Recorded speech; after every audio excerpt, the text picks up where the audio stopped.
नमस्कार मित्रों, परीक्षा पुष्कर चैनल में आपका स्वागत है। आज हम इस वीडियो में उत्तर प्रदेश माध्यमिक शिक्षा सेवा चयन बोर्ड द्वारा आयोजित की जाने वाली पीजीटी व टीजीटी परीक्षा के नागरिक शास्त्र, सिविक्स और सामाजिक विज्ञान सोशल साइंस विषय से संबंधित 4000 प्रश्नों की श्रृंखला का 7वां वीडियो प्रस्तुत कर रहे हैं। चैनल को अभी तक आपने यदि सब्सक्राइब नहीं किया है तो चैनल को सब्सक्राइब कर लें, वीडियो को लाइक करें, शेयर ज़रूर करें, वीडियो बार बार देखें जिससे आप अपना चयन सुनिश्चित कर पाएँ। इसी शुभकामनाओं के साथ शुरू कर रहे हैं आज का वीडियो, जो अधिकारों से संबंधित है और अधिकारों से संबंधित जो उक्तियाँ राजनीतिक विचारकों द्वारा की गई हैं उनका संकलन प्रस्तुत कर रहे हैं। चलिए पहला प्रश्न शुरू करते हैं।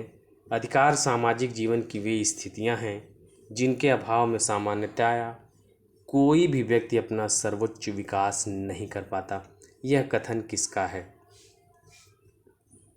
यह कथन किसका है? केवल उत्तर पर फोकस करिए। यह कथन लास्की का है।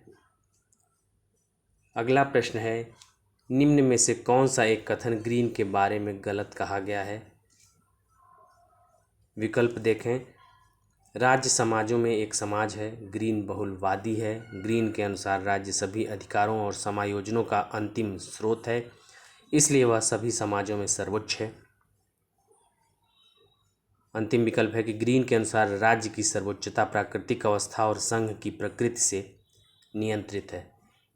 इस प्रश्न का उत्तर भी है कि ग्रीन बहुलवादी है। ग्रीन बहुलवादी विचारक नहीं है।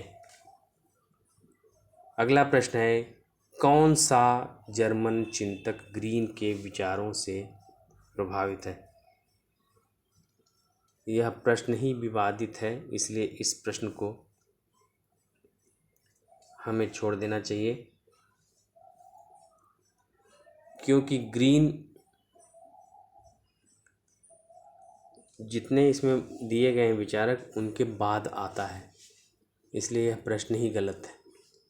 इस प्रश्न पर आगे कभी विचार करेंगे हम लोग। अगला प्रश्न है कि निम्नलिखित में से किसने कल्याणकारी राज्य की अवधारणा का प्रतिपादन किया या कल्याणकारी राज्य की अवधारणा को प्रतिपादित किया? कल्याणकारी राज्य की अवधारणा टी.एच. ग्रीन के विचारों में मिलती, थॉमस हील ग्रीन के विचारों में पाई जाती है। अगला प्रश्न देखिए कि निम्नलिखित में से कौन संरचनावादी नहीं है? ग्रीन संरचनावादी विचारक नहीं है। यहाँ यह स्पष्ट कर लीजिए कि संरचनावाद क्या है। जिन विचारकों ने समाज की संरचना का विस्तार से वर्णन किया है, जैसे वेबर हुए, कार्ल मार्क्स हुए, दुर्खीम हुए, उनको संरचनावादी विचारक कहा जाता है। इसलिए ग्रीन उसमें से अलग है। किसने कहा कि अधिकार विवेक पर आधारित वह मांग है जिसे समाज मान्यता देता है तथा राज्य द्वारा उसे लागू किया जाता है? ये बोशांके का स्टेटमेंट है। अगला प्रश्न है कि हमारी सामाजिक व्यवस्था का न्याय मुख्यतः इस बात पर आधारित है कि समाज में मूलभूत अधिकार तथा कर्तव्य कैसे हैं तथा समाज के विभिन्न क्षेत्रों में आर्थिक अवसर और सामाजिक परिस्थितियां कैसी हैं। देखिए, जॉन रॉल्स इस प्रश्न का उत्तर है।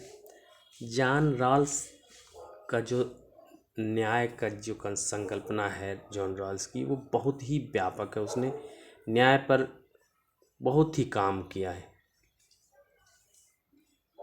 चलिए अगला प्रश्न देखते हैं। बर्क किस सिद्धांत का समर्थक था? एडमंड बर्क, ये राजनीतिक विचारक था ब्रिटेन का। प्रश्न है कि किस सिद्धांत का समर्थक था? बर्क ऐतिहासिक अधिकार सिद्धांत का समर्थक है। अगले प्रश्न पर आइए। अगला प्रश्न है, निम्नलिखित में से किसने अधिकारों को निजी तथा सार्वजनिक अधिकारों में विभाजित किया है? इसका उत्तर स्पेंसर नोट करिए। निम्नलिखित में से कौन सा युग्म सुमेलित नहीं है? अधिकारों का सिद्धांत दिया हुआ है और विचार और मत दिया हुआ है कि प्राकृतिक अधिकारों का सिद्धांत यह मानता है कि अधिकार पूर्व नगर और पूर्व सामाजिक है। अधिकारों का वैधानिक सिद्धांत मानता है अधिकार राज्य की कृति है। अधिकारों का ऐतिहासिक सिद्धांत मानता है कि अधिकार परंपराओं की उपज है। अधिकारों का यथार्थवादी सिद्धांत क्या मानता है? अधिकार मनुष्य की शक्तियाँ। ये प्रश्न सुमेलित नहीं है क्योंकि अधिकारों का यथार्थवादी सिद्धांत जैसा कोई सिद्धांत है ही नहीं। अगले प्रश्न पर आते हैं कि अधिकारों के ऐतिहासिक सिद्धांत की जो मूल विशेषता क्या है? तो मूल विशेषता इसकी ये है कि राज्य परंपराओं की देन है। जो परंपराएं बहुत समय से चलती चली आती हैं, राज्य उन्हें मान्यता देता है। अधिकार प्राकृतिक रूप के होते हैं, ये आप जानते हैं। ये सामाजिक समझौता सिद्धांत के विचारकों में पाया जाता है। अधिकार राज्य की देन है, ये वैधानिक सिद्धांत है और राज्य समाज की देन है। इसका अधिकारों के सिद्धांत से कोई मतलब ही नहीं, इसलिए विकल्प डी इसका सही उत्तर है कि ऐतिहासिक सिद्धांत की मूल विशेषता ये है कि राज्य परंपराओं की देन है। अगला प्रश्न है कि ग्रीन के अनुसार निम्नलिखित में से कौन सा प्राकृतिक अधिकारों का स्रोत है? राज्य, समाज, सामाजिक चेतना या विधि। ग्रीन थोड़ा अलग हट करके इसका पूरा चिंतन है। ये सामाजिक चेतना को प्राकृतिक अधिकारों का स्रोत मानता है। अगला प्रश्न है कि निम्नलिखित में से कौन सा कथन गलत है? अधिकार व्यक्ति की अंतःचेतना में अंतर्निहित है। अधिकार सावयिक रूप से कर्तव्यों से बंधा है। एक अर्थ में अधिकारों का स्वरूप पूर्व सामाजिक है। चूँकि अधिकार मात्र अमूर्त इकाई नहीं है, इनके क्रियान्वयन किए जाने की आवश्यकता होती है। अधिकार व्यक्ति की अंतःचेतना में अंतर्निहित नहीं है। ये विकल्प ए इसका गलत है, बाकी सारे सही हैं। अगला प्रश्न आइए, कौन से अधिकारों को दूसरी पीढ़ी का अधिकार माना जाता है? आर्थिक, सामाजिक और सांस्कृतिक अधिकारों को दूसरी पीढ़ी का अधिकार माना जाता है। कौन सिद्धांत यह मानता, अगला प्रश्न है कि कौन सिद्धांत यह मानता है कि व्यक्तित्व का अधिकार व्यक्ति का सबसे महत्वपूर्ण अधिकार है? व्यक्तित्व का अधिकार व्यक्ति का सबसे महत्वपूर्ण अधिकार है, ये कौन मानता है? विकल्प दिए हैं। अधिकारों का प्रत्ययवादी सिद्धांत। अधिकारों का प्रत्ययवादी या आदर्शवादी सिद्धांत कह लीजिए, जो इस बात को मानता है कि व्यक्तित्व का अधिकार व्यक्ति का सबसे महत्वपूर्ण अधिकार होता है। आइए अगले प्रश्न पर चलते हैं कि कर्तव्य का पालन कीजिए और अधिकार आपको स्वयं ही मिल जाएंगे। ये कोटेशन किसका है? यह कथन किसका है? यह कथन महात्मा गांधी का है। अगला प्रश्न है कि निम्नलिखित में से किस एक अधिकार को विधिक सामर्थ्य प्राप्त नहीं है? बाकी अधिकार आप देखिए, नागरिक अधिकार, मौलिक अधिकार, राजनीतिक अधिकार, वोट देना और चुनाव लड़ना, मौलिक अधिकार जो भारतीय संविधान में वर्णित ही हैं। नैतिक अधिकारों को कोई विधिक सामर्थ्य नहीं मिली हुई है। नैतिक अधिकार किसी रूप में विधिक सामर्थ्य प्राप्त नहीं करते हैं। अगला प्रश्न है कि निम्नलिखित में से कौन एक अधिकारों के कानूनी सिद्धांत का समर्थक नहीं है? प्रश्न है कि निम्नलिखित में से कौन एक अधिकारों के कानूनी सिद्धांत का समर्थक नहीं है? तो देखिए, कानूनी सिद्धांत का समर्थक लॉक नहीं है। बाकी आप जानते हैं, ऑस्टिन को आप जानते हैं, हॉब्स को जानते हैं, बेंथम को भी जानते हैं। इसमें लॉक विकल्प प्रश्न के हिसाब से सही है। वैधानिक अधिकारों के पीछे कौन सी शक्ति होती है? वैधानिक अधिकारों के पीछे कानून की शक्ति होती है। व्यक्ति का अगला प्रश्न है, वह व्यक्ति का वह अधिकार जो उसे सहज ही प्राप्त है, जिससे उसे वंचित नहीं किया जा सकता और न उसे स्थानांतरित किया जा सकता है। वो ऐसा कौन सा अधिकार है? ये नेचुरल राइट्स है, जो प्राकृतिक अधिकार है। अगला प्रश्न है, वास्तविक कानून उसका आदेश है जिसे दूसरों को आदेश देने का अधिकार प्राप्त है। ये कोटेशन हॉब्स का है। वास्तविक कानून उसका आदेश है जिसे दूसरों को आदेश देने का अधिकार प्राप्त है। अगला प्रश्न है, पैन ऑप्टिकन निम्नलिखित में से किसका आदर्श उदाहरण है? पैन ऑप्टिकन ये जेल का आदर्श उदाहरण है और जेरेमी बेंथम ने एक कल्पना की थी। ये दो शब्दों से मिलकर के बना है, पैन और ऑप्टिकन। पैन का मतलब होता है कैदी और ऑप्टिकन का मतलब होता है कैदियों पर नज़र रखने वाला, निगरानी करता, अर्थात ऐसी जगह जहाँ कैदियों को रखा जाता है वह स्थान जेल होता है। जिन्हें हम सही तौर पर अधिकार कहते हैं वे वास्तव में सही तौर पर अधिकार कहलाए जाने वाले कानून की रचनाएं हैं। अधिकारों की यह परिभाषा किसने दी? अधिकारों की यह परिभाषा किसने दी? अधिकारों की यह परिभाषा बेंथम ने दी, जेरेमी बेंथम ने। जिन्हें हम सही तौर पर अधिकार कहते हैं वे वास्तव में सही तौर पर कहलाए जाने वाले कानून की रचनाएं हैं। इसको हम बेंथम महोदय का कोटेशन है। अगला प्रश्न देखिए, निम्न अधिकारों का महत्व केवल कर्तव्यों के संसार में ही होता है। अधिकारों का महत्व केवल कर्तव्यों के संसार में ही होता है। यह कथन किसका है? ये वाइल्ड का कथन है। अगला प्रश्न है कि निम्नलिखित में से कौन सा युग्म सुमेर सही है? आपको सही का चुनाव करना है। तो अधिकारों का जो ऐतिहासिक सिद्धांत है उनमें देख लीजिए, एडमंड बर्ग, सर हेनरी मेन और शविग्नी, ये अधिकारों के तीनों समर्थक हैं। लेकिन बाकी विकल्पों में देखिएगा आपको अलग अलग लोग मिलेंगे। जैसे बर्ग ऐतिहासिक सिद्धांत का समर्थक है तो डी विकल्प नहीं है। जॉन लॉक आदर्शवादी सिद्धांत का नहीं, प्राकृतिक अधिकारों का सिद्धांत का समर्थक, इसलिए बी भी गलत है। वैधानिक अधिकारों का सिद्धांत, वैधानिक अधिकारों के सिद्धांत में हॉब्स तो ठीक है, हॉब्स बेंथम, लेकिन हीगल और रूसो नहीं है। आइए अगला प्रश्न देखिए, अधिकार इसलिए लागू किए जाते हैं, अधिकार इसलिए लागू किए जाते हैं क्योंकि वे अधिकार हैं, वे अधिकार इसलिए नहीं हैं कि उन्हें लागू किया जाता है। ये नैसर्गिक सिद्धांत का है कोटेशन, क्योंकि नैसर्गिक सिद्धांत यह मानता है कि मनुष्य का अधिकार राज्य से पहले है और ये जो अधिकार है नागरिकों को जन्मजात रूप से प्राप्त होते हैं। ये देन, मतलब ये अधिकार राज्य की देन नहीं है। अगला प्रश्न आइए कि नागरिक को काम करने का अधिकार है, उसे अस्तित्व के साधनों के अभिगमन से वंचित करने का आशय है, उसे उस चीज़ से वंचित करना जो उसके व्यक्तित्व के विकास को संभव बनाती है। यह लास्की का कोटेशन है, हेरोल्ड लास्की का कोटेशन है। अब आप अगले प्रश्न पर आइए। प्रश्न ये है कि इन विचारकों में से कौन प्राकृतिक अधिकारों के सिद्धांत से संबंधित है?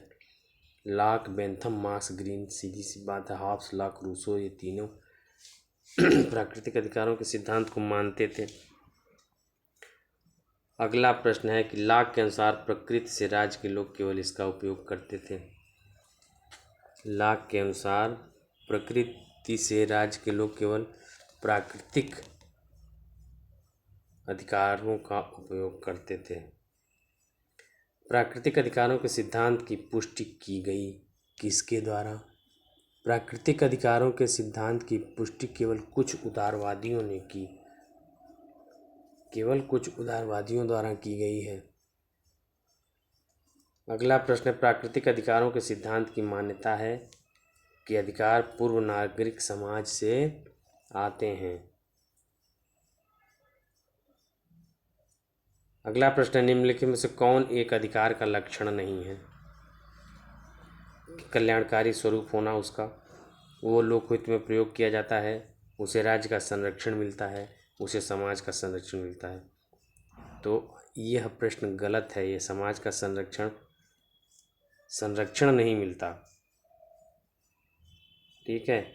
शक्ति और प्राधिकार में निर्भेदक तत्व क्या है? यह अगला प्रश्न है। शक्ति और प्राधिकार में जो निर्भेदक तत्व क्या है? वो सिर्फ वैधता का है।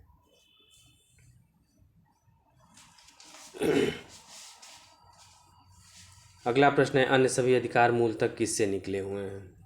तो प्राकृतिक अधिकारों से ही मिले हुए। अधिकार संबंधी सबसे पुराना सिद्धांत कौन सा है? अधिकार संबंधी सबसे पुराना सिद्धांत प्राकृतिक सिद्धांत है। अगले प्रश्न पर आते हैं कि निम्नलिखित में से कौन अधिकारों का सर्वाधिक पुराना सिद्धांत है? वही ऊपर के प्रश्न का रिपीटिशन है, इसलिए सी आप देख लीजिए, प्राकृतिक अधिकारों का सिद्धांत। अगला प्रश्न है कि शिक्षा और सेवायोजन का अधिकार क्या है? तटस्थ है, नकारात्मक और सकारात्मक दोनों है, प्राय नकारात्मक, कभी कभी सकारात्मक है, नकारात्मक है, सकारात्मक है। शिक्षा और समायोजन का ये सकारात्मक अधिकार है। कौन सा सिद्धांत यह मानता है कि अधिकार राज्य द्वारा निर्मित है? कानूनी सिद्धांत। अधिकारों के कानूनी सिद्धांत की वकालत करने का श्रेय किसको जाता है? बढ़िया प्रश्न है। ये ऑस्टिन का है। जब ऑस्टिन की संप्रभुता का सिद्धांत आप पढ़ेंगे तो आप इसको देखेंगे। अगला प्रश्न है कि निम्नलिखित में से कौन प्राकृतिक अधिकारों के सिद्धांत का प्रतिपादक कौन है? यह भी प्रश्न बार बार अध्ययन करने लायक है। और इसमें अकेला व्यक्ति है जो थॉमस पेन है, ये प्रतिपादक माना जाता है प्राकृतिक अधिकारों का। राजनीतिक अधिकारों में किसे सम्मिलित नहीं करते? राजनीतिक अधिकार, आप मतदान करिए, आप निर्वाचित होइए, आप सरकार का विरोध करिए, लेकिन काम पाने का अधिकार ये आपका राजनीतिक अधिकार नहीं है। निम्नलिखित में से कौन सा लॉक के अनुसार प्राकृतिक अधिकार नहीं है? लॉक ने सिर्फ लाइफ, लिबर्टी एंड प्रॉपर्टी को ही माना है। कार्य का अधिकार जो है उसका प्राकृतिक अधिकार नहीं है। और लॉक ने संपत्ति के अधिकार को सबसे ज़्यादा मान्यता दी है। यह बिंदु दिमाग में रखने की चीज़ है। अगला है कि लॉक ने निम्न अधिकारों में से किसे अपनी प्राकृतिक अधिकारों की अवधारणा में शामिल नहीं किया है? तो लाइफ, लिबर्टी एंड प्रॉपर्टी, समानता के अधिकार को उन्होंने शामिल नहीं किया था अपने चिंतन में। निम्न में से किसने प्राकृतिक अधिकारों की अवधारणा को स्वीकार किया? लॉक ही है। निम्नलिखित में से कौन सा विचारक यह सुझाव देता है कि संपत्ति का अधिकार जीवन और स्वतंत्रता का आधार है? अभी मैंने आपको बताया ये लॉक ही है। ठीक है, जॉन लॉक। इस प्रश्न का उत्तर जी लॉक है। आइए अगले प्रश्न पर आते हैं। निम्नलिखित में से किसने यह स्वीकार किया कि व्यक्तियों ने राज्य में प्राकृतिक अवस्था में अपने प्राकृतिक अधिकारों के साथ प्रवेश किया? ये लॉक ही है। लॉक ने थॉमस हॉब्स, जो कि एक प्रसिद्ध आंग्ल दार्शनिक एवं राजनीतिक विचारक था, इसका जीवन काल कब से कब तक है? ये 1588 में पैदा हुआ है और 1679 में इसकी मृत्यु हुई थी। लंबा जीवन जिया है इन्होंने, मतलब 16वीं शताब्दी में पैदा हुआ था, 16वीं शताब्दी के अंत में, और 17वीं शताब्दी के अंत तक जिंदा रहा। किसे आधुनिक राजदर्शन का जन्मदाता माना जाता है? हॉब्स को आधुनिक राजदर्शन का जन्मदाता माना जाता है। किसने प्राकृतिक अधिकारों को राष्ट्र के लिए घातक माना और राष्ट्रीय दृष्टि से अनुचित कहा था? ये आलोचक बहुत बड़ा था प्राकृतिक अधिकारों का, एडमंड बर्क। थॉमस हॉब्स का प्रमुख प्रबल आलोचक कौन था? ये क्लेरेंडन महोदय थे, जिन्होंने इसकी लेवियाथन की किताब को जला दिया था।